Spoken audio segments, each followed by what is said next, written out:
warra gartee waajana janu dubartii gartee bareeduti onneeti barsiifin du'a maarreedha maarre wallahi ni khijiba dhiirti kas godhatu san kijibdu inamanin nuuriyaateen ash hinamanin sin je kun gogoydu gartee kana godhata ni xiqqaata ka gartee haqaan gartee sin jaaladha jee onni jo amma gogoydu wari rabbii keenya ni jaalanna rabbii keenya tokkicha rabbii keenya ni feena yaa akhi yoo rabbi jaalatte deem gara masgidaa yoo rabbi jaalatte deemi gartee zinaa godhuu dhiisi deem wallee caqasuu dhiisi gartee waan quraana rabbii qare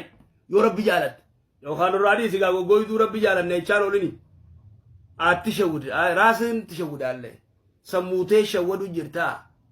miqanya hasid hibeetaami haasidummaan teetilleen gaafni siin si keessaa baatu gaafa onneen tee tolte haasidummaan si keessaa baati ifuu dhukkubsataati bashitanya gartee haakima doktora nam tokko siin beeyin digale dhukkubsataa gartee doktorri alamaa kun isaan beeyin akkasii bar